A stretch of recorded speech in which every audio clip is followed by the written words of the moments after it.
आज मैं आपको एक ऐसी घटना के बारे में बताने जा रही हूँ जब नागमणि के लालच में आकर एक इंसान ने एक इच्छाधारी नाग को मार दिया और इसका बदला नागिन ने बड़े ही भयानक तरीके से उस इंसान को मारकर पूरा किया। तो दोस्तों, वीडियो में आगे बढ़ने से पहले महादेव के जो परम भक्त हैं वो कमेंट बॉक्स में पूरी श्रद्धा से जरूर लिखें जय महाकाल। दोस्तों, यह चमत्कारी घटना है राजस्थान के एक छोटे से गांव अजमेर की। दरअसल यह घटना घटित हुई अजमेर के रहने वाले एक गरीब किसान के साथ, जिसके माता पिता जब वह बहुत छोटा था तब उसे छोड़कर भगवान को प्यारे हो गए थे। दरअसल दोस्तों, जिस किसान की कहानी मैं आपको बताने वाली हूँ उसका नाम अर्जुन था। जब वो पैदा हुआ था तो उसकी माँ की जान उसे जन्म देते ही चली गई थी और उसके पिता तो पहले ही गुजर चुके थे। तब दोस्तों, उसके घर के पास एक बुजुर्ग दंपति रहते थे जो कि बहुत ही गरीब थे। उस बुजुर्ग इंसान के पास एक ही खेत था जिसे जोतकर वो अपने घर का निर्वाह करता था। उनका खुद का कोई बच्चा नहीं था। ऐसे में उन दोनों ने मिलकर अर्जुन का पालन पोषण किया। जैसे जैसे अर्जुन बड़ा होता हुआ उसने खेत का सारा काम खुद करना शुरू कर दिया। दोस्तों, अर्जुन बहुत मेहनती था पर एक ही खेत होने की वजह से उनकी आमदनी कुछ ज्यादा नहीं हो पाती थी। एक दिन जब वो वापस घर लौट कर आया तो उसकी बूढ़ी अम्मा ने उसे जंगल से कुछ सूखी लकड़ियाँ लाने को कहा। तो दोस्तों, वो लकड़ियाँ लेने जंगल में चला गया। उसने जंगल के बाहर की तो सारी लकड़ियाँ इकट्ठी कर ली थी, परंतु उसने सोचा थोड़ी लकड़ियाँ और ले चलता हूँ। कुछ इस तरह सोचकर वो जंगल में थोड़ा और अंदर चला गया। दोस्तों, कुछ दूर जाने पर उसने देखा कि एक बहुत ही विशाल बरगद के पेड़ के पास नाग नागिन का जोड़ा बैठा था। उन्हें देखकर अर्जुन थोड़ा डर गया। तभी नाग वहां से जंगल के थोड़ा और अंदर जाने लगता है। उसी समय अर्जुन की निगाह नागिन के पास रखी हुई चमकती चीज पर पड़ती है। नागिन पेड़ के पास आराम कर रही थी। अर्जुन छुपकर नागिन के पास पड़ी चीज को देखने लगता है और सोचता है कि जंगल में इतनी चमकती चीज कहां से आई। तभी उसे समझ आ गया कि ये तो नागिन की नागमणि है और नागिन तो गर्भवती है। परंतु दोस्तों, अर्जुन की हिम्मत नहीं होती कि वो उस चीज को जाकर उठा ले, क्योंकि नागिन वहीं पर थी। उस दिन तो अर्जुन अपने घर चला गया, पर सारी रात वो उसी नागमणि के बारे सोचता रहा। तभी उसे अपने दोस्त की बात बताई ध्यान में आई कि यदि हम नाग के मुंह पर तेजी से गोबर मार दे तो वो बेहोश आ जाता है। तो अब दोस्तों, अर्जुन ने सोचा जब नागिन अपने बच्चे को जन्म देगी तभी वो नाग को मारकर नागमणि चोरी कर लेगा। अब अर्जुन रोज अपने खेत का काम निपटा कर जंगल में उसी जगह गोबर लेकर पहुंच जाता था जहां पर वो नाग नागिन रहा करते थे। दोस्तों, जिस मौके के इंतजार में अर्जुन था वो मौका आज उसे मिल गया।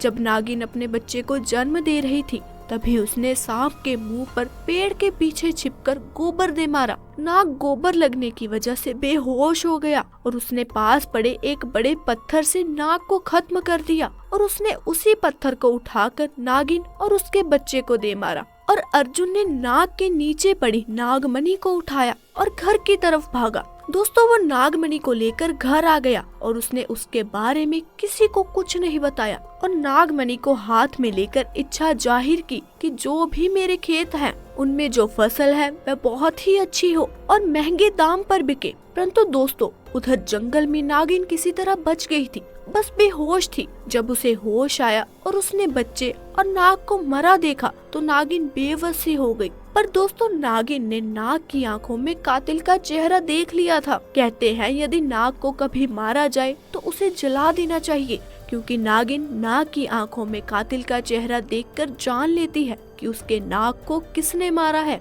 अब नागिन का गुस्सा 7वें आसमान पर था और उसके दिमाग में बस एक ही शब्द चल रहा था, जो था बदला। दोस्तों, ऐसा करते करते अब उसके पास खेतों की संख्या काफी बढ़ गई थी और उसने अपना घर भी बहुत सुंदर बना लिया था। बुजुर्ग दंपति भी उसकी कामयाबी पर बहुत खुश थे, परंतु बस अर्जुन ही इस बात को जानता था कि ये सब कुछ उस नागमणि का ही कमाल है। अब दोस्तों, हर जगह गांव में अर्जुन का नाम था और उसे गांव का मुखिया बना दिया गया। अर्जुन भी अपना काम बड़ा ही मन लगाकर कर रहा था। पर दोस्तों नागिन अभी भी अर्जुन से बदला लेने के लिए तड़प रही थी। एक दिन अर्जुन को किसी काम से अपने गांव से दूसरे गांव जाना था। वो सुबह सुबह अपने काम के लिए घर से निकल गया। तभी दोस्तों आधे रास्ते उसने एक लड़की को बीच रास्ते में रोते देखा। उसकी उम्र महज 24 साल की होगी। अर्जुन ने अपनी गाड़ी को रोका और उसके रोने का कारण पूछा। उस लड़की ने बताया कि मेरा नाम मंजू है और सड़क हादसे में मेरे माता पिता की मृत्यु हो गई। अब मेरा इस दुनिया में कोई नहीं है। तब अर्जुन ने कुछ सोचकर बोला, कोई बात नहीं, तुम मेरे साथ मेरे घर चलो। दिन ऐसे ही बीतते गए। कुछ दिनों में अर्जुन और मंजू में कब प्यार हो गया अर्जुन को पता ही ना चला। परंतु दोस्तों यह जो मंजू थी वह वही नागिन थी जिसके नाग और बच्चे को अर्जुन ने मारा था। वो अर्जुन से बदला लेने आई थी। एक दिन अर्जुन और मंजू जो कि नागिन थी दोनों एक नदी किनारे बैठे आपस में बातें कर रहे थे। तभी मंजू बोली, अर्जुन तुमने ये गले में चमकदार सी कौन सी चीज पहन रखी है? दोस्तों अर्जुन ने उस मणि को ताबीज में डालकर अपने गले में धारण कर रखा था। तो अर्जुन बोला, कुछ नहीं, बस साधारण सा लॉकेट है। परंतु मंजू को शक हो गया था। उसने कहा, क्या मैं थोड़ी देर इसे पहन सकती हूँ? जिस पर अर्जुन को गुस्सा आ गया और वह चिल्लाने लगा। तभी मंजू वहाँ से उठकर चल दी। लेकिन अर्जुन ने पीछे से आवाज देकर कहा कि चलो ठीक है, पहन लो, पर थोड़ी देर में मुझे वापस कर देना। दोस्तों जैसे ही मंजू ने उस नागमणि को धारण किया वो अपने असली और भयंकर रूप में वापस आ गई। क्योंकि दोस्तों वो बगैर मणि के केवल अपना रूप बदल सकती थी। परंतु अब उसके पास मणि थी। उसने अर्जुन को सारी घटना याद करवाई कि कैसे तुमने मेरा घर संसार मुझसे लूट लिया था। आज मैं तुम्हें नहीं छोड़ूंगी। और दोस्तों नागिन ने अर्जुन को डस डस कर मार डाला। अब नागिन का बदला पूरा हो चुका था।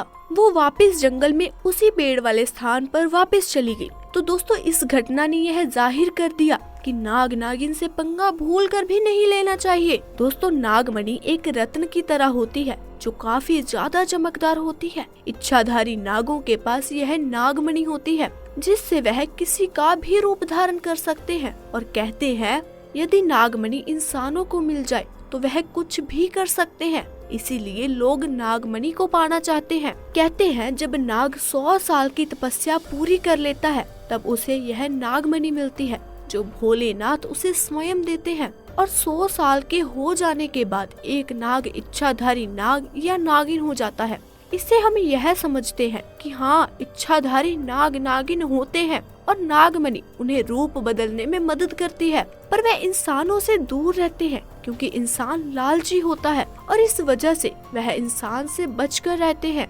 उनकी मानो तो इच्छाधारी नाग नागिन जंगलों में पाए जाते हैं और वह एक जोड़े के रूप में रहते हैं। तो दोस्तों आज की वीडियो में बस इतना ही। आपको ये घटना कैसी लगी हमें कमेंट सेक्शन में आके अवश्य बताएं। साथ ही साथ वीडियो को लाइक करके शेयर करना ना भूलें। चैनल को सब्सक्राइब करके बेल आइकन को प्रेस कर ले ताकि हमारी आने वाली हर वीडियो की अपडेट आपको मिलती रहे। फिर मिलेंगे एक नई घटना के साथ, तब तक के लिए धन्यवाद।